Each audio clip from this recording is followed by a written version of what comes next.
Hey, welcome back, everybody. Of course, you know me. My name is Dr. Keith McNally. This is the Question Guy podcast. We're still in season 3, and I'm here with Jeff. Jeff, let me get this right. Jeff Glauser, right? You got it. Jeff, you have such an incredible story to tell. And so this is one of those real empowering personal transformation stories. Unfortunately, the pivot point came on a birthday. Oh my gosh. The worst time of the year to have a crisis. But this changed everything about you. This changed who you are, what you do, and how you do it. Let's get into that story. Absolutely. Yeah. Well, and I appreciate the opportunity to share the story because as I've learned since that time, is that the journey that I've had is far less unique than I had given it credit for, in a good way. Okay. There's an opportunity to share this with others that need to hear it. But for me, looking back, it was a blessing in disguise that it happened on my birthday because it was almost symbolic, where it became a rebirth day in many senses. But you Well, know, so how old are you now? Let's put this in sure, context. yeah, it just turned 46 Okay, a so couple this weeks ago. wasn't too long ago, but No, empowering. So what birthday was it and what happened? it's my 42nd birthday. Okay. So you know how many people talk about 2020 being their year from hell. In a weird sort of way, I kind of had a year head start, and it prepared me for the subsequent chaos that was happening, in our society and in my own life. But for me, at that point, there had been this slow brewing perfect storm that had been forming in my life, and it just came to a head on my birthday. But to give you a brief backstory, I had a couple hiccups within my career where I'd been working in management for a few different startups, and it wasn't necessarily going as I had planned. Being a man of integrity, I was growing disenfranchised with some of the philosophies, for lack of a better term, that the ownership of these organizations were putting out there, and kind of forced my way out of a situation several months prior to that. Right around that same time, there was the beginning of the end of my marriage that began to dissolve. Really kind of beyond my control. I had experienced a ridiculous legal issue that I won't even get too far into right now, but that resulted in some obvious additional stress, which ultimately affected my health. So you name it, it was Oh, just one wow. of those things. So on the day of my birthday, I was really kind of searching for some escapism, for some purpose, I guess you could say. And later that day, I was actually scheduled for callbacks for a play. I had not acted in 20 years since college, but it was something that I always saw as, once I get my life on track and my career back on track, maybe I'll revisit that again. And it's nice to be on stage, and it's nice to be able to explore my creative passions. But it was also happening at probably a really inopportune time. Right, right. Uh, I wasn't generating much income. I had resorted to working part-time spinning signs, which was extremely humbling for someone who not long before was making six figures, a good living, in a management position, and just the bottom fell out.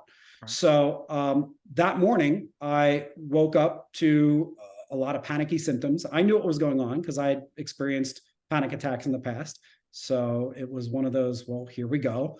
It was just really feeling like I was struggling to literally and figuratively catch my breath, and figure out how I can kind of get from this sinking abyss that I had found my life in.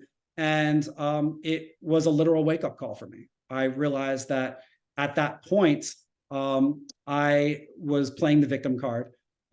Meanwhile, I had two kids, two small children that were counting on me to get my act together. And I didn't know where to go from that point. So the first thing that I decided to do after I did the callbacks and actually got the part and said, okay, well, this is just one additional big commitment that I have on my plate. while I'm still trying to figure out some clarity on what that next chapter of my life is going to look like, was to figure out what are the things that I can do on a given day that, if not propel me forward, at least prevent me from continuing to regress backwards. Because at That's that point, I just interesting. felt like I was in quicksand. And for me, it was a matter of what can I do to at least stabilize my day-to-day life in such a way where I won't at least contribute to the additional overwhelm So you're that's talking about taking like control. writing down some action items for Exactly. you to do? Okay. Exactly. Like what? So I came up initially with a list of 24 different things, and I ranked To do it from daily. zero to do daily. Oh my God. And I ranked it from 0 to 5 as far as how well I did each one, or how much of it I did. In other words, Keith, I completely overcomplicated the damn thing. Uh, as But you you can tell were a by your response. loss, and so this was your way of regrouping, and so I could It appreciate was. that. It Yeah. was. It was a matter of, okay, let's just kind of just do kind of a brain dump of all the important things that I felt were necessary to contribute to a life that was advancing in the right direction. Okay. And Can you give most us of some those things, examples of oh, some of the absolutely. And 24? yeah, yeah. So and most of them, I would imagine no one would say, well, that's not going to help. And it was really obvious things like, waking up an hour earlier, so we're not just getting out of bed and scrambling. Journaling, exercise, meditation, acts of kindness, gratitude, practicing gratitude. So none of these things I would imagine someone's going to say, well, that's not going to help. But yet, how many of us say, you know what? This would be really important to do, and yet we're not doing it. Well, let me ask you So a quick question. Did you come up with these 24 action items based on experience? Did you read a book? Did you just pray? I mean, like, how did these things come to you to say, I should at least start here? yeah, I don't know if there was one specific epiphany. I think it was really just a matter of me figuring out, all right, either A, what's worked for me in the past, B, what have I seen work for other successful people that I strive to emulate, and C, just based on society, research, etc. What are the areas that continue to keep coming up, Hmm. and through a series of trial and error over the course of several months and a lot of fits and spurts, I actually was able to whittle that 24 daily task item list down to 10. Okay. So the 10 most important. Well, And I want to add, I'd like that. I'm going to let yeah, you continue, sure. but some of the things you're saying are really common sense. They You are. said, well, you may not think of those as pivotal to be successful, but honestly, yeah, meaning that you should, if you have to, write down the fact that you're going to eat breakfast or eat lunch or eat dinner, that you're actually going to take time and think about the meal and eat it, right? Or Mm-hmm.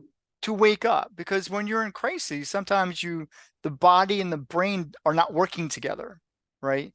And Mm-hmm. so, and I've experienced crises myself in my life, and so they don't work together, and so you might sleep too much or not sleep enough, and not eat the right things, or screw exercise for today. So even if you're writing these 24, 2,500 things, whatever that is, it may be today, just breathe. Yeah. It could be that simple. But go And, ahead. and So and and it was. you narrow Well, down 24 to 10. yeah.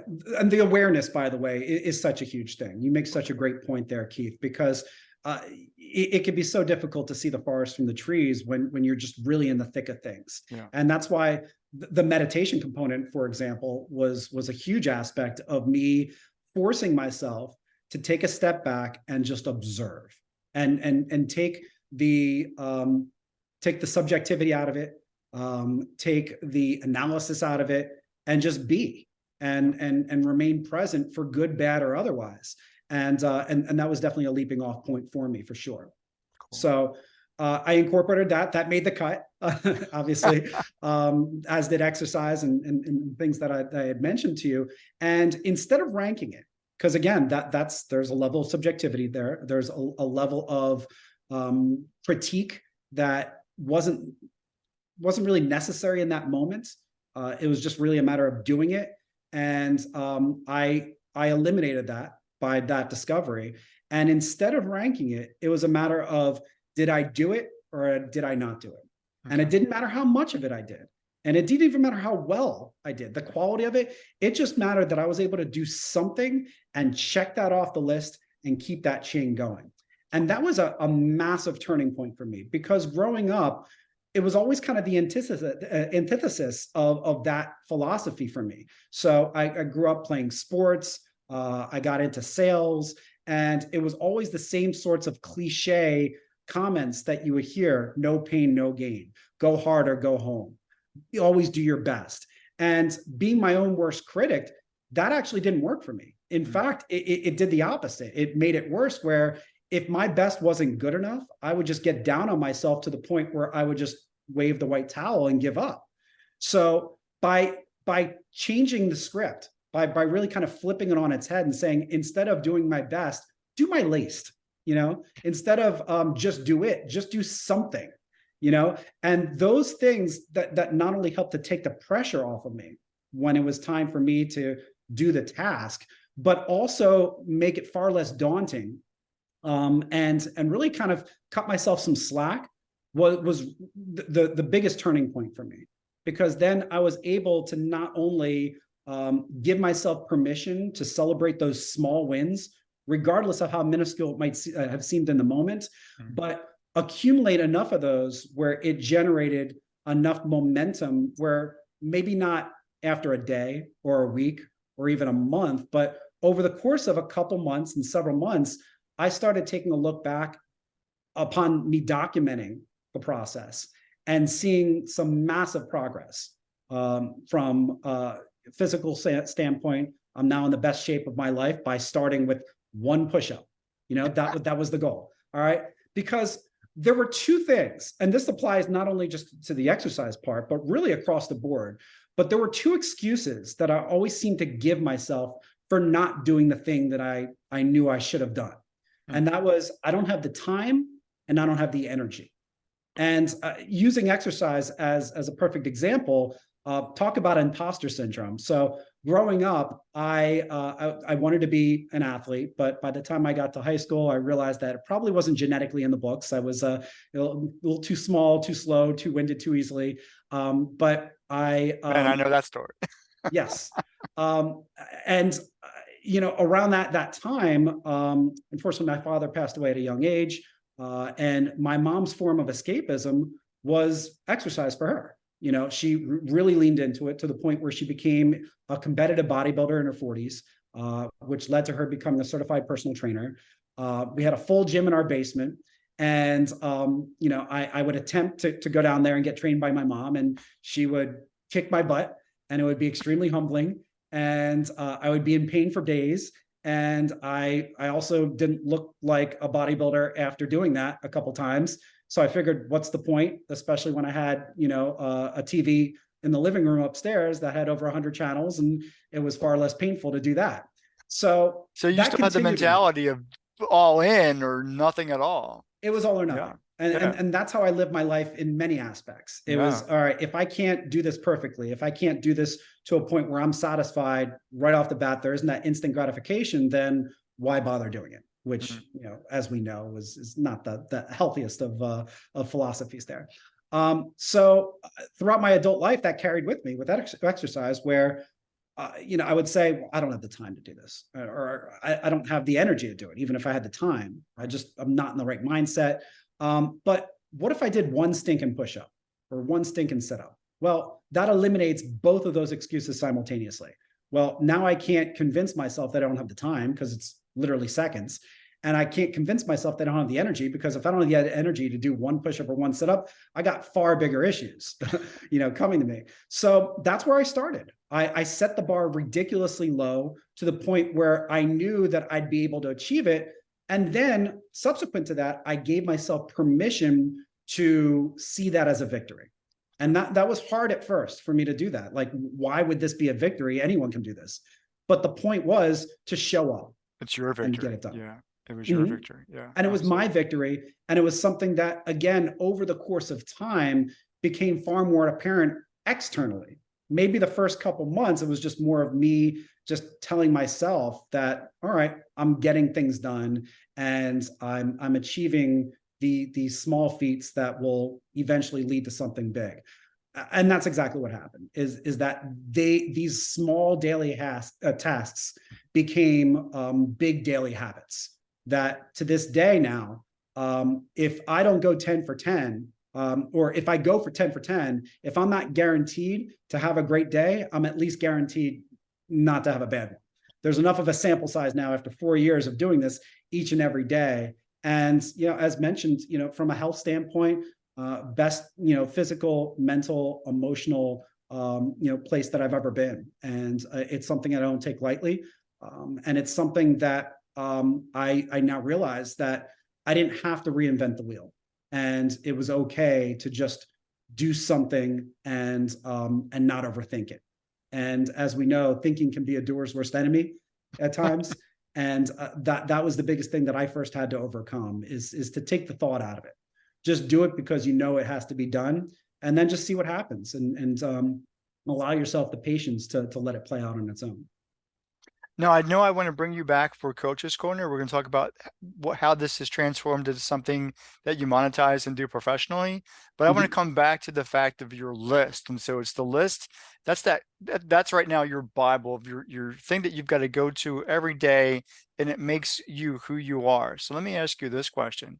What are some of the things on that list? And does the list change like from day to day or from week to week, or is it consistently the same 10 things? The same 10 things, Same for 10 the things. last 4 years, the same 10 things, and that Are you looking at consistency. that on the wall? Because I see you I'm looking at. referring because there's a particular order too. Oh, So okay. I'm looking at my window where, anytime, because I have ADD tendencies. I was diagnosed far later in life than I probably should have. And it makes a lot of sense as far as the path that my life had taken when I look back in hindsight and said, oh yeah, there was a lot of chase the shiny object syndrome with how I went about things. And part of it was really lacking a clear framework. So whenever life would inevitably go off track, without having something to reel me back in, it was just really a lot of wandering for me. Yeah. So that was another purpose of having this list, is that whenever over the course of a day, I'd start finding myself wandering and I'd become aware of it in the moment, I'd say, okay, well, where did I leave things off? And how can I just get right back on track with it? So, so the order helped as well. And it starts, oh, go ahead. What's the first thing on your list? First thing on the list is get out of bed by 6:30. Dag Uh, on, dude. That's yeah, early. yeah.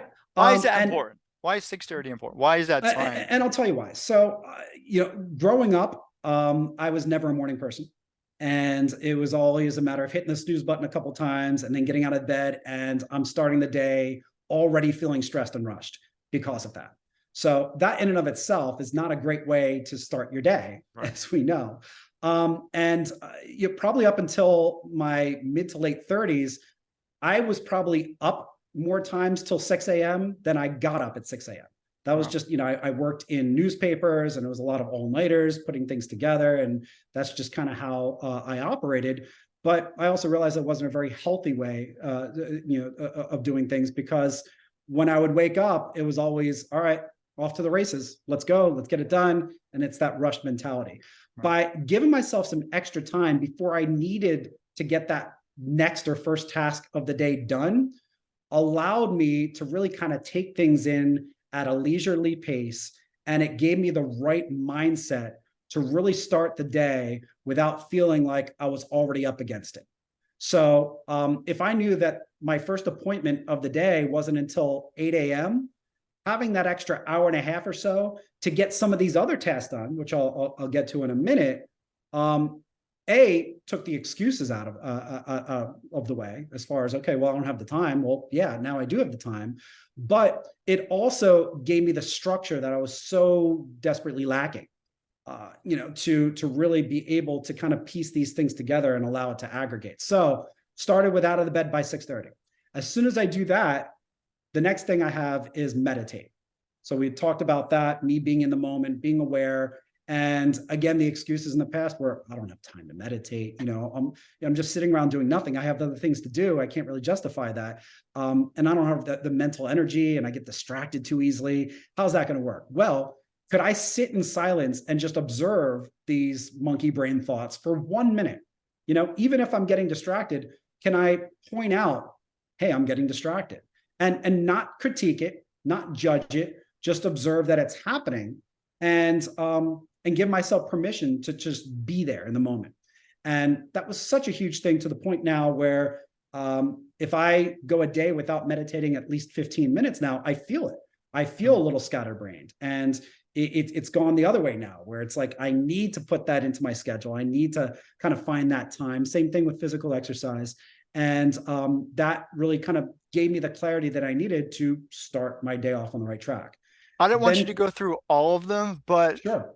because I want people to contact you and I want you to coach them on how to be successful. But what Mhm. I'm hearing over and over again is there has been a transformation of how you think about you, Jeff. You're less critical of yourself. How So did you true. get from being very critical and swinging that pendulum to where you can think rationally about who you are, how you do things, and why you do things? How did that work? That's Keith, I wish there was this epiphany that I had, where I awoke in one day and just all of a sudden, I want that everything just epiphany. made That's what sense. we want to hear. Yeah. I wish that I could say there was this revelation where I just looked in the mirror and said, "Oh, it all makes sense now." But that's the crazy thing, is that it was just by allowing myself to have this process organically play out on its own. It was one of those things where I just, 6 months down the road, I took a look back and said, you know what? I don't feel so angry anymore. I don't feel like a victim anymore. I'm not just kind of caught up in myself, and it's not about me. And it was just through a series of continuing to connect those dots over the course of time. So, really all I could say is, you got to trust that process. You got to, play the long game, and realize that my life didn't go to crap overnight, and I'm not going to undo it overnight either. And it was a series of things that compounded, that got me to the point where experiencing a panic attack on my birthday. And it's a matter of then just slowly undoing those bad habits to create the new ones. So, for me, it really was one day, just, waking up and thinking, you know what, I'm in a good place. I'm just at peace. And, it was, the two biggest culprits that continuously got in my way, that led to that point, were the emotions of anger and the emotions of fear. And it was a matter of me kind of figuring out what were those trigger points. And there was a lot of inner work. There was a lot of research, a lot of books that I had read that helped me to kind of gain that clarity that I was lacking. And that, in addition to, creating those routines and creating those habits, really turned out to be the secret sauce for me. And to get out of that victim mentality that was really caused by so much anger and fear. Well, I love the story and I love your energy. And there's probably so much more that you'd be willing and could tell me. But for the sake of time, like I said, I want to bring you back for Coach's Corner because I think that's the other value conversation here, because you want to talk about how you can actually help people overcome their trauma as well. So let's Mm. end this conversation, because I want the people who are listening, especially the men who are, because men are challenged to make changes in the right way. Mm. I'm a man, I know that. That's right. In 30 seconds or less, give our audience something empowering, but an action item to do today before they go to sleep tonight. And then when they wake up in the morning, to have it on their brain to do. What would be the action item? Document the process. Ooh. Don't just assume that you know what to do and you'll get it done because you know what to do. Um, Observe your thoughts in the moments, memorialize those thoughts, because when you look back on the progress that you make 6 months from now, a year from now, it's going to be hard to observe it in that moment. But when you see how far you've come, leaps and bounds, by what your thoughts look like initially when you first began this journey and what they are today, that's probably the biggest indicator of success that you're going to find as you embark upon this new journey. So document it. Don't filter yourself. Allow it to come out good, bad, or indifferent, and then realize that this is all part of that process that eventually is going to connect those dots. Even if you don't know what that next step looks like right now, what that next chapter how it's going to be written, take it all in, and you'll see that transformation before you know it. Jeff, there is no better way to end this story than with those words. So thank you again for joining me on the Question Guy podcast. And for those of you who are watching, listening, I'll see you next time. Take care.